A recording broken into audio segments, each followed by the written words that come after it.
성경의 종려나무는 의를 나타내고 아름다움을 나타내고 승리를 상징하는 나무입니다. 예수님께서 예루살렘에 입성하실 때 종려나무 가지를 이스라엘 백성이 흔든 이유는 예수님을 메시아로 알았고 또 예수님께서 입성하시는 그 모습을 이제 왕으로 등극하여서 우리를 해방하고 우리를 로마의 압제에서 건져 주실 거다라는 기대를 가지고 흔들고 맞이했습니다. 이것으로 인하여 초대교회는 예루살렘에 입성하신 예수님 이 날을 기념하여 종려나무 가지를 흔들어 맞이했다 해서 종려주일 혹은 고난주일로 지키고 예배를 드리고 있습니다. 오늘 본문에 소개된 명절은 예수님께서 십자가에 돌아가시던 그 유월절을 의미하고 말하고 있습니다. 사실 그 앞절에 보면 12절과 13절에 보면 예수님께서 예루살렘에 입성하는 장면이 나오고 있지요.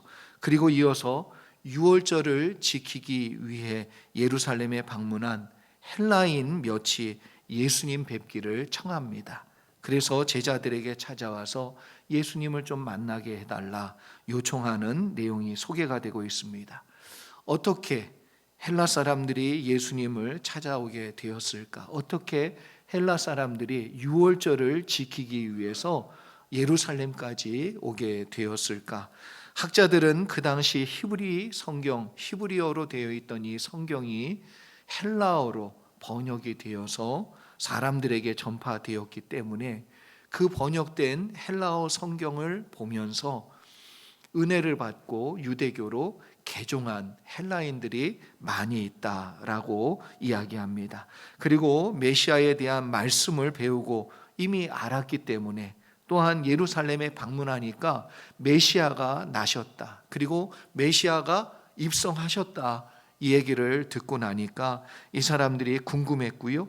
헬라 사람들은 그래서 제자들을 통해 예수님을 만나보고자 요청을 하게 됩니다. 이 내용이 20절로 23절까지의 말씀 가운데 나오는데 같이 한번 읽어보겠습니다.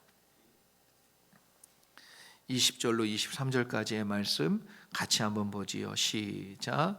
명절에 예배하러 올라온 사람 중에 헬라인 몇이 있는데 그들이 갈릴리 베세다 사람 빌립에게 가서 청하여 이르되 선생이여 우리가 예수를 배우고자 하나이다 하니 빌립이 안드레에게 가서 말하고 안드레와 빌립이 예수께 가서 여쭈니 예수께서 대답하여 이르시되 인자가 영광을 얻을 때가 왔도다. 아멘. 그럼 예수님을 찾아온 헬라 사람들이 만나기를 청한다는 이야기를 제자들이 전했을 때에 예수님께서 23절에 뭐라고 말씀하시냐면 때가 왔다. 때가 됐다. 때가 왔다. 그렇게 말씀하고 있습니다. 그것도 인자가 영광을 얻을 때가 되었다 라고 말씀하고 있지요.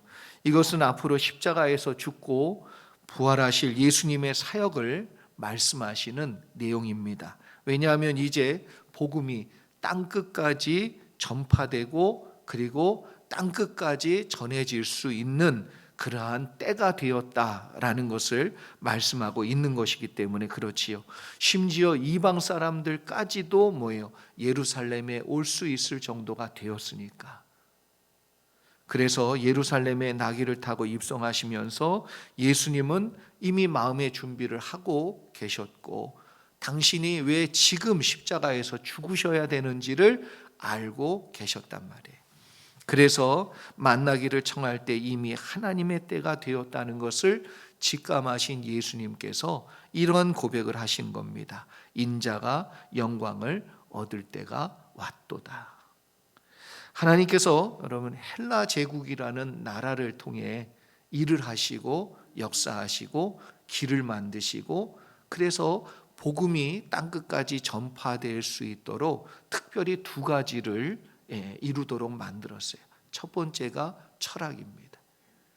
여러분 철학은 언어의 개념을 만들고요. 철학은 체계화합니다.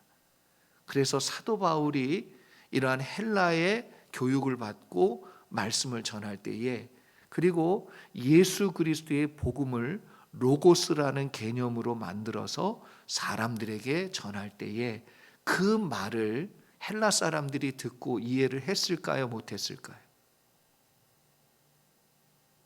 만약에 이런 것들이, 이런 교육이나 이러한 언어 체계나 이러한 철학적인 개념화된 언어가 없었다면 전에도 무슨 말인지 몰랐을 거예요. 성경 번역을 할 때에 어려운 점이 많이 있습니다. 그래서 어떤 원주민들이 사는 곳에 가서 복음을 설명하려고 애를 쓰고 번역해서 알려주려고 애를 써도 복음이 뭔지가 이해가 안 가는 거예요. 그런데 그 나라, 그 원주민들 가운데 좋은 씨앗이라는 개념이 있어서 복음을 복음이라고 번역하지 않고 좋은 씨앗 이렇게 번역했더니 다 알아듣더래요, 그 사람들이. 그러면 이렇듯이 헬라 사람들이 언어적인 체계와 교육과 철학의 언어로, 개념으로 복음을 설명할 수 있도록 로고스라는 표현을 만들어내지 않았다면 아마 그들이 그 내용을 받아들이기 힘들었을 거예요. 그렇듯 헬라 제국을 통해서 이러한 개념을 만들고, 또 하나는 뭐예요? 언어를 통일시켰어요. 그래서 헬라 제국의 영향을 받은 사람들은 다 헬라의 말을 할 줄 알았는데, 그 사람들이 구약의 말씀을 읽고 또 예수님께서 오신 복음의 내용을 헬라어로 읽으니까 예수님을 믿게 되고 복음을 받아들이게 되었다는 거예요. 또 이것만 있는 게 아니라 로마 시대에는 길을 여셨어요. 참 놀라우신 하나님이에요. 이게 땅끝까지 전파되려면 길이 열려야지요. 길이 열려야만 사람들이 소식을 듣고 복음을 듣고 예수 그리스도를 믿을 수 있잖아요. 그런데 그 시대까지 나라가 통일되어지지 않을 때는 다른 나라에서 또 다른 나라로 넘어갈 때 얼마나 힘들고 또 어렵냔 말이에요. 언어도 다르니 어렵지만 나라와 나라가 연결이 안 돼 있으니까 어렵단 말이에요. 그런데 이걸 로마가 통일시켜 버렸어요. 그래서 길을 하나로 열었어요. 그래서 모든 길은 다 로마로 통한다라는 말이 있잖아요. 길을 여니까 사도 바울이라는 이방인 선지자를, 이방인 사도를 세우니까 그 사람이 정말 그 복음을 들고 나아가 전파할 때 땅끝까지 복음이 흩어져 날아가는, 그래서 마치 민들레 꽃이 필 때에 그 하얀 홀씨가 올라오잖아요. 그게 다 준비가 되고 그리고 완전히 이제 퍼져나갈 때만큼 이게 풍성해지면 바람이 불잖아요. 그러면 사방으로 그 민들레 홀씨가 막 퍼져나가는, 마치 그것과 같은 때. 그래서 주님이 때가 참에라고도 말씀하셨어요. 이때입니다. 이때. 여러분, 모든 일에는 그래서 보면 뭐가 있냐면 때가 있어요. 그래서 가장 지혜로웠던 솔로몬은 인생의 노년에 기록한 전도서에 인생 가운데 때가 있다는 것을 분명히 말씀하고 있습니다. 전도서 3장 1절 말씀 제가 읽어드리지요. 범사에 기한이 있고 천하 만사가 다 때가 있나니. 여러분, 사람은요 영원하지 않습니다. 인생은 지금 흘러가고 있습니다. 내가 기뻐도 인생은 흘러가고, 내가 슬프고 그리고 내 마음이 닦여도 인생은 흘러가요. 그리고 중요한 건 다시는 돌아오지 않아요. 그래서 어떤 사람은 평생 원망하다가 인생을 다 허비하고 끝내는 사람이 있고, 어떤 사람은 그 원망에 사로잡히지 아니하고 그걸 훌훌 털어버리고 하나님이 주신 은혜와 감사를 붙들고 그 나머지 인생을 기쁘게 사는 사람도 있다는 거예요. 사람은 끝이 있습니다. 할 수 있을 때가 있지만 여러분, 할 수 없을 때가 있어요. 그리고 만사의 때가 있음을 아는 것이 무엇이냐면 지혜입니다. 지혜. 그래서 때를 아끼라 이런 말씀도 하셨지요. 여러분, 때를 놓치지 않는 사람은 지혜로운 사람입니다. 때를 놓치게 되면 아무리 노력해도 그 때를 놓쳤기 때문에 노력을 2배, 3배 부어도 안 돼요. 공부 젊었을 때 해야 된다고 그러잖아요. 나이가 들면 노력을 3배, 4배, 5배 해도 그 어린 날 공부했을 때처럼 효과가 나타나지 않아요. 씨를 뿌려야 될 때가 있습니다. 여러분, 봄이라는 때를 놓치면 여름에 농부가요 10배나 애쓰고 10배나 씨를 많이 뿌려도 결실을 못 얻어요. 왜? 때를 놓쳤기 때문에. 가을에 풍년을 하나님 주셨어요. 근데 가을의 풍년도 봄에 씨를 뿌리지 않는 농부에겐 풍년이 될 수가 없습니다. 이게 얼마나 중요한지 몰라요. 여러분, 기도해야 될 때가 있습니다. 말씀을 읽고 붙잡아야 될 때가 있습니다. 은혜 받을 때가 있습니다. 영적으로 회복해야 될 때가 있습니다. 그 때를 놓치지 않는 것이 지혜입니다. 이번 주간은 고난 주간인데요. 기도하고 말씀을 붙잡을 수 있는 때입니다. 복음으로 회복될 수 있는 때입니다.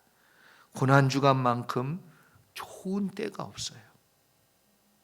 십자가 앞에 나와 저와 여러분이 죄의 짐을 풀고 다시 회복하는 귀한 때가 되기를 주의 이름으로 축원합니다.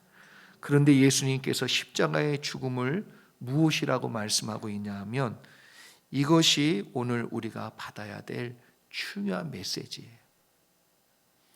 인자가 영광을 얻을 때다 이렇게 말씀합니다. 여러분, 사실 영광이라는 이 표현이나 단어는 대부분 어느 때 쓰냐 하면 승리했을 때, 잘 되었을 때, 무엇인가 큰 것을 얻게 되었을 때 그때 표현하는 내용이고 단어이지요. 그래서 영광이라는 단어를 쓰게 되면 성공했든지 이루었든지 승리했든지 그때 어울리는 표현이고 내용입니다. 그런데 주님은 분명하게 뭐라고 얘기하냐면 인자가 영광을 얻을 때가 되었다라고 말씀합니다. 그렇다면 질문이에요. 예수님은 지금 십자가의 죽음을 무엇으로 보고 있다? 영광으로 보고 있다는 거예요. 여러분도 이해가 되십니까? 어떻게 단번에 이해가 되지요? 대단하신 분들인 것 같아요. 예수님이 십자가의 죽음을 영광으로 보고 있다는 거예요. 여러분, 죽는 거 영광입니까?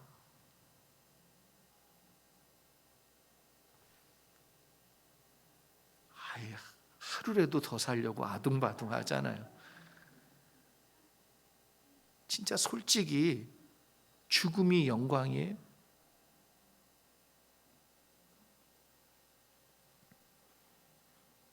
그런데 예수님은요, 십자가를 영광으로 얘기합니다. 왜 그렇지요? 사도 바울이 고린도전서 1장 18절을 통해서 십자가가 영광인 이유를 분명히 말씀해 주고 있습니다. 제가 한번 읽어드리지요. 십자가의 도가 멸망하는 자들에게는 미련한 것이요 구원을 얻는 우리에게는 하나님의 능력이라. 그래서 십자가의 죽으심이 세상 사람들 눈에 볼 때는 참 미련하지요. 실패지요. 아무것도 이루지 못한 거지요. 죄인의 누명을 쓰고 죽은 거예요. 그런데 구원을 얻는 우리에게는 하나님의 능력입니다. 구원의 능력일 뿐만 아니라 예수 믿는 우리에게는 세상을 이길 능력이 십자가 가운데서 나오는 줄 믿습니다. 세상 사람의 기준과 관점으로 볼 때 십자가는 영광이 될 수 없지만 구원을 얻을 우리에게는 하나님의 능력이 되기 때문에 하나님께서 주시는 영광이지요. 여러분, 모세가 하나님께 가장 큰 영광 언제 드렸습니까? 언제 드렸지요?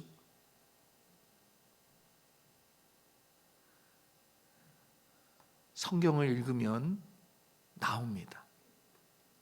언제 드렸습니까? 아니, 오늘따라 질문이 많아서 대답을 못 하시는데 언제 드렸어요? 홍해를 쫙 가를 때, 반석에서 물을 낼 때,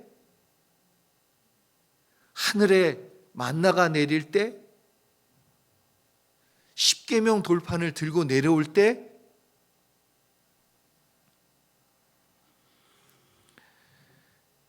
모세가 하나님 말씀대로 행하여 많은 이적과 기적을 보여줌으로 하나님의 영광을 드러낸 건 맞아요.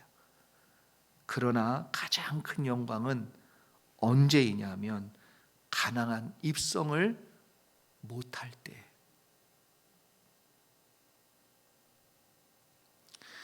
넌 못 들어간다. 그때 모세가 그 하나님의 뜻을 그대로 받아들여요. 여러분, 내가 하고 싶을 때, 내가 하기 원할 때, 내가 할 수 있을 때 팔팔하게 할 수 있죠. 기쁘게 할 수 있죠. 그런데 내가 꼭 하고 싶은데 하지 말래.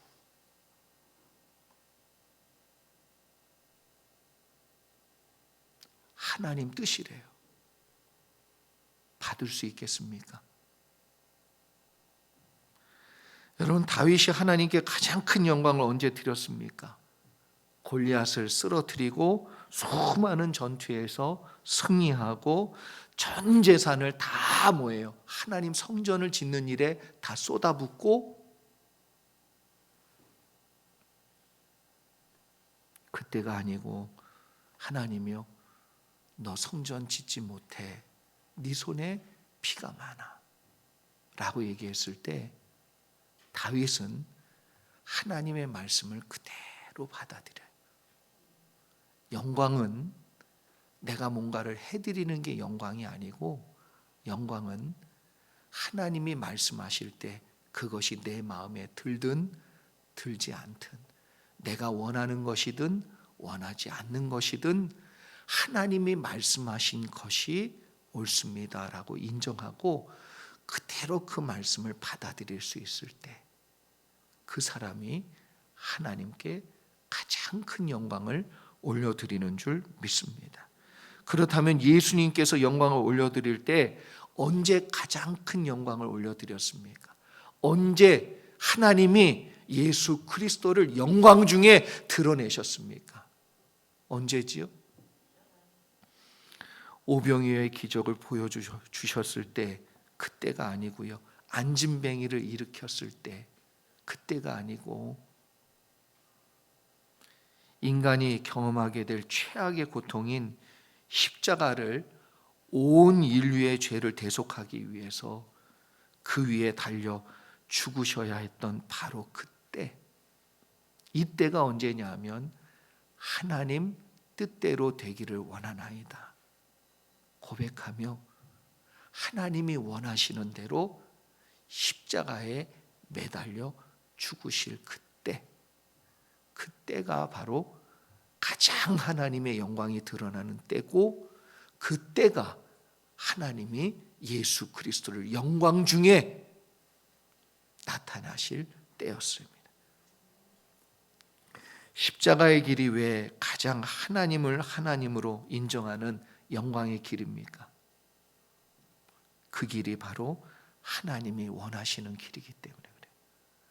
온 인류의 죄를 대속한 것도 맞지만 하나님이 원하시는 길이기 때문에 그래요. 그 길은 자신의 감정, 느낌, 생각을 다 내려놓고 나의 원대로 마음씨고 아버지의 원대로 되기를 원합니다 고백하며 아버지께서 말씀하신 길, 그래서 십자가를 지고 죽는 길, 하나님이 원하셨던 길이기에 그 길이 바로 영광된 길인 것이지요. 27절에 그래서 이렇게 말씀합니다. 지금 내 마음이 괴로우니 무슨 말을 하리요? 아버지여 나를 구원하여 이 때를 면하게 하여 주옵소서. 그러나 내가 이를 위하여 이 때에 왔나이다.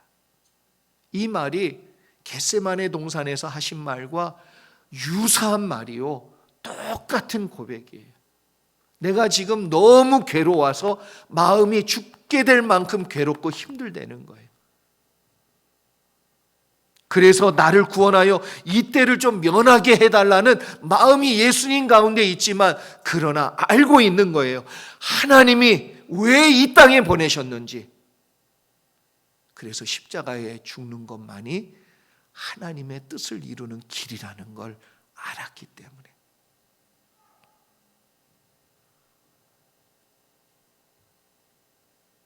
예수님도 십자가 편안히 지신 거 아닙니다. 예수님도 마음이 괴로우실 만큼 십자가 지는 것이 고통이었어요. 그러나 내가 이를 위하여 이때에 왔나이다.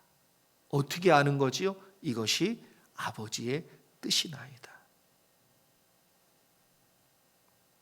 여러분, 우리가 하나님 뜻대로 한다는 거 쉽지 않은 거예요. 그래서 하나님이 나에게 주신 말씀대로 하는 그 순간이 여러분 십자가를 지는 순간입니다.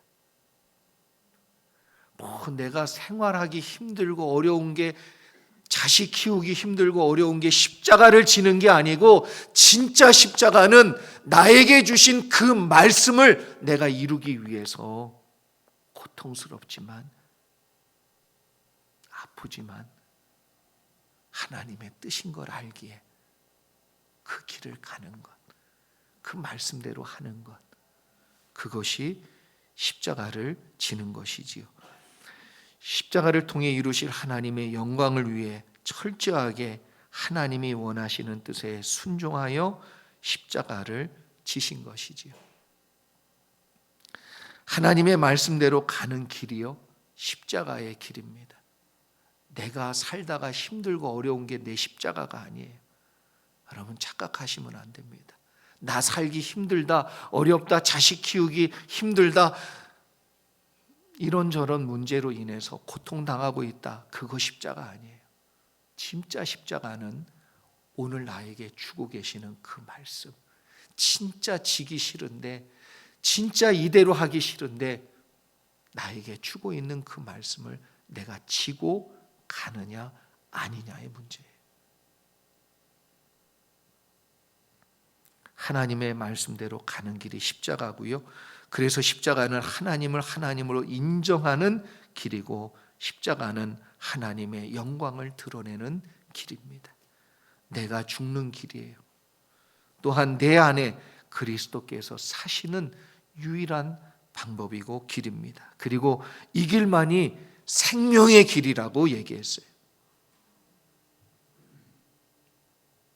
나에게 주어진 말씀을 지고 주님 따라가듯 따라가는 길만이 사는 길입니다. 그래서 우리는 나의 십자가를 지고 주님을 따라야 하는 것이지요. 마지막으로 십자가의 길이 무엇인지 우리에게 분명히 말씀해 주고 있어요. 왜 그러냐 하면 이 길만이 생명의 길이고, 이 길만이 부활의 길이고, 이 길만이 영원한 하나님의 약속을 누리는 길인 줄 믿습니다. 그 세 가지, 첫 번째가 24절에 나옵니다.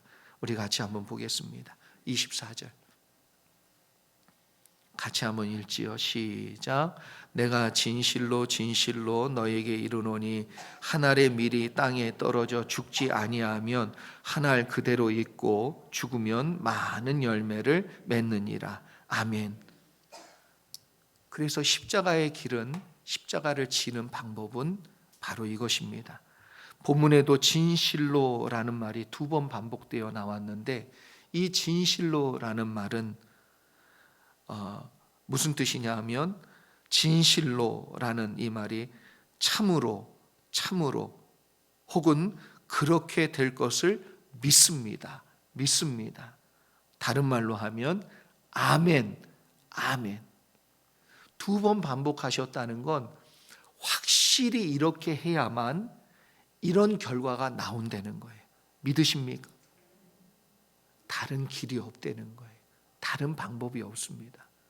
여러분 정말 살기를 원하시면, 생명을 얻기를 원하시면, 하나님이 주시는 은혜를 진짜 누리고 살기를 원하시면 이 길을 반드시 가기를, 이 말씀을 여러분이 십자가로 지고 가기를 주의 이름으로 축원합니다. 한 알의 밀이 땅에 떨어져 죽지 아니하면. 여러분 씨가 이 손바닥에 있으면 무슨 소용이 있냔 말이에요. 근데 이 씨를 누가 줄 때에 이거 심으면 한 나무당 1억씩 해. 근데 100개를 줬어요. 한 나무당 1억씩 해. 근데 씨를 100개를 줬다니까. 심어요, 안 심어요? 주머니에 있으면 아무 소용이 없고요. 손바닥에 있으면 아무 소용이 없습니다. 심지 않으면 아무런 의미가 없다는 거지요. 그래서 말씀을 듣습니다. 그러나 그것을 나의 인생이라는 현장에, 나의 삶이라는 현장에 그 말씀 심지 않으면 아무 소용이 없어요. 그 말씀은 내 운명을 바꿀 수 있는 말씀이고, 내 마음을 새롭게 할 수 있는 말씀이고, 그 말씀 때문에 죽을 수도 있는 내가 살 수도 있는 말씀이에요. 1억 정도가 아니라. 근데 그 말씀을 어떻게 하라고요? 땅에 심으면. 그래서 주님은 죽지 않으면 한 알 그대로 있고, 그러나 죽으면 많은 열매를 맺는다고 분명히 말씀해 주고 있습니다. 주님처럼 나에게 주신 말씀을 십자가로 지고 가셔야 돼. 그래서 삶의 현장에 심으시기를 주의 이름으로 축원합니다. 그래서 내가 어떻게 돼요? 내 육신의 소욕은 죽고, 내 육신의 생각은 죽고, 내 마음에 일어나는 나라는 존재는 죽고, 그럴 때 예수 그리스도께서 그 말씀의 씨앗으로 가장 좋은 열매를 우리 가운데 보게 해 주실 줄 믿습니다. 말씀을 따라 십자가의 길을 가면 반드시 살고요, 많은 열매를 꼭 맺게 됨을 믿습니다.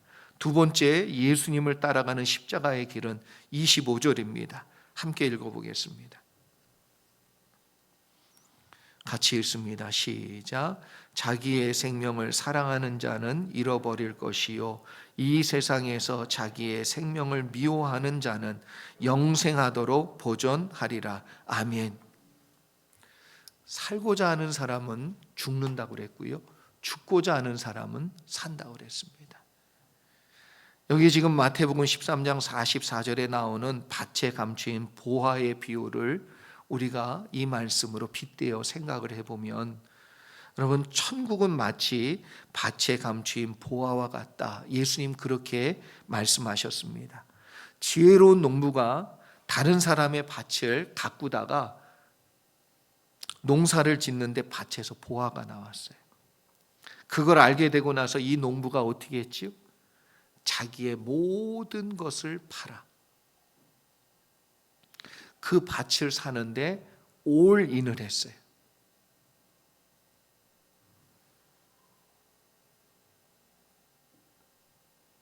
그래서 밭 주인에게 이 밭을 나에게 달라. 그래서 그 밭을 샀다는 겁니다. 이때 자기의 모든 재산을 팔게 되는데, 왜냐하면요, 그 밭에는 무엇이 감추어져 있어요? 보화. 그 밭 속에 감추어진 보화 때문에 그러는 거예요. 자기 전 재산을 팔아서 별로 쓸모없는 땅을 사는 것을 우리는 어리석다 이야기하지만, 그 속에 진짜 보화가 만약에 있다면 이 사람은 가장 지혜로운 사람이에요. 자기 생명을 버리는 것에 초점이 있지 않습니다. 자기의 전 재산을 드리는 것에 초점이 있는 게 아니에요. 자기 생명을 다 팔아서 예수 그리스도 안에 감추인 보화를 사라는 겁니다. 내 인생을 다 팔아서 이 땅에 없어질 것, 평생 남의 땅 농사 짓다가 내 땅 한번 가꾸지 못하고 그냥 남의 땅에 살다가 그냥 죽는 인생으로 남을 건지, 아니면 내 땅, 더 나아가 그 속에 감추인 보화까지 얻고 살 건지. 그런 자기 생각, 자기 욕심, 자기 꿈, 그걸로 사는 게 인생입니다. 근데 인생 살고 나면 다 뭐라 그러지요? 헛되다, 이렇게 얘기해요. 허망하답니다.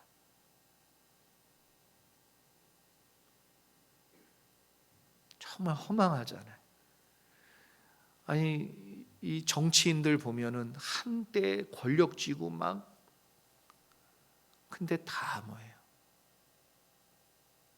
병들어 늙고 돌아가실 때 보면 얼마나 초라하고 허망한지 모릅니다.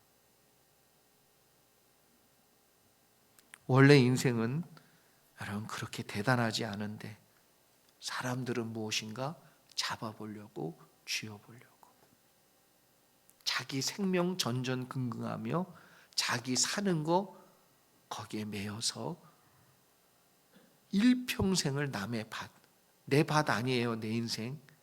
왜 그렇지요? 영원하지 않아요. 언젠가는 주인이 달라고 하면 내놓고 떠나야 될 인생이에요. 남의 밭 가꾸다가, 그래서 자기 생명을 사랑하는 자는 잃어버릴 것이라고 얘기합니다. 그러나 자기 생명을 미워하는 자는 영생하도록 보존함을 받게 된다. 저는 이 지혜로운 농부가 예수님이라고 믿습니다. 예수님이 보여주신 거예요. 어떻게 사는 것이 지혜로운 인생인지, 무엇을 위해 사는 것이 후회 없는 인생이며 영원한 보화를 얻는 인생인지 우리에게 똑바로 보여주셨어요. 예수님은요, 자신의 인생을 들여서 그 보화를 캤습니다. 이제 우리에게 남은 건 우리도 예수님처럼, 예수님을 따라가며 예수님처럼 우리의 인생을 들여 그 속에 지혜로운 농부와 같이 보화를 얻을 것인지, 아니면 여전히 내 밭도 아닌 인생이라는 내용에 얽매여서 평생 남의 땅 농사 짓다가 끝날 것인지. 저와 여러분은 지혜로운 농부 되시기를 주의 이름으로 축원합니다. 그래서 여기 본문에 나오는 자기의 생명을 사랑하는 자는 잃어버리게 되어 있어요. 그러나 이 세상에서 자기의 생명을 미워하는 자는 영생하도록 보존하시는 은혜가 반드시 임할 줄 믿습니다. 마지막 세 번째 예수님을 따라가는 십자가의 길은 26절에 소개하고 있습니다. 같이 한번 읽어보지요. 있습니다. 시작. 사람이 나를 섬기려면 나를 따르라. 나 있는 곳에 나를 섬기는 자도 거기 있으리니 사람이 나를 섬기면 내 아버지께서 그를 귀히 여기시리라. 아멘. 여러분, 십자가의 길은 예수님처럼 하나님을 섬기는 것입니다.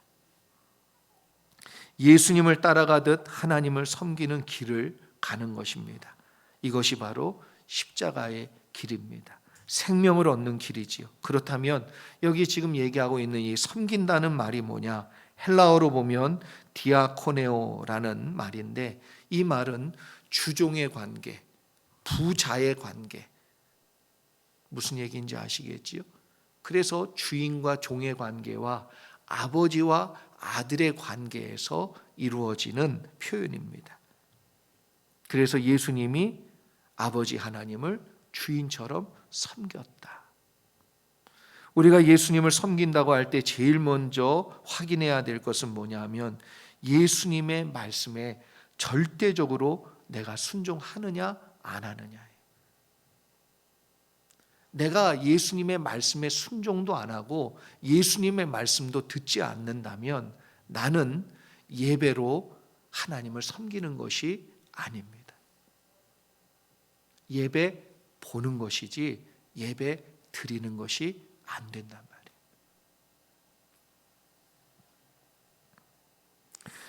그래서 정말 주인으로 내가 예수님을 인정하고 어떠한 말씀을 하실지라도 내가 그것을 따를 것인가, 따르고 있는가, 이게 진짜 섬긴다라고 말하는 내용인 것입니다. 예수님은 하나님을 어떻게 섬기셨지요? 따라 해볼까요? 죽기까지. 오늘 참 살벌합니다. 죽기까지 섬겼어요.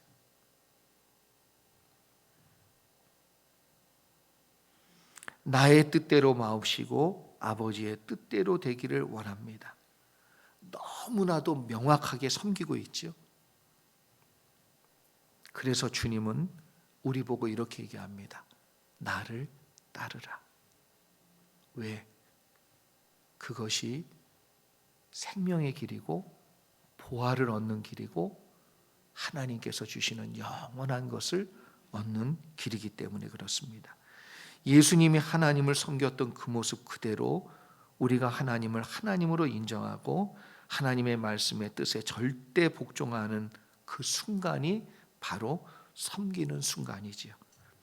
주일에 시간 내어서 잠깐 와서 예배 1시간 드리고 일주일 내내 주님의 말씀도 없고 뜻도 없고 주님이 내 눈앞에도 없고 내 마음대로 살다가 다시 주일날 나와서 예배 1시간 드리고 가는 거, 그거는 하나님을 섬기는 것이 아닙니다.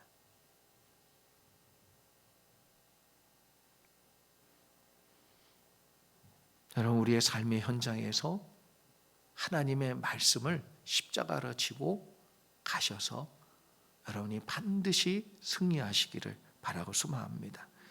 예수님은 십자가를 지고 죽는 순간을 영광의 때라고 표현했지요. 왜냐하면 하나님의 뜻이 이루어지는 순간이기 때문에 그렇습니다. 저는 여러분들이 매 순간이 하나님의 말씀이 이루어지는 예수님처럼 영광의 순간이 되기를 축복합니다. 지난주 기억나시지요? 첫날 말씀이 이루어지기를 축복합니다.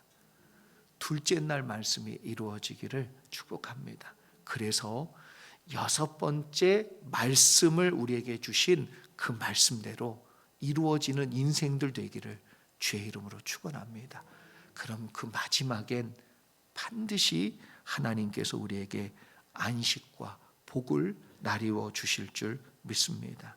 하나님의 말씀과 뜻이 이루어지는 순간을 위해 우리가 걸어야 되는 바로 그 십자가의 길, 예수님을 따르는 십자가의 길, 분명히 알고 지혜로운 농부처럼 여러분들이 전체를 들여서 산다면 반드시 보화를 얻는 축복이 임할 줄 믿습니다. 내일부터 우리 고난주간이 시작됩니다. 새벽 기도회가 있습니다. 다시 한번 여러분들이 주님 앞에 나와 여러분 주시는 말씀 지고 십자가를 주님과 함께 걷는 시간이 되기를, 그래서 하나님이 회복해 주시고 은혜 주시는 축복의 시간들 되기를 주의 이름으로 축원합니다. 우리 기도하겠습니다.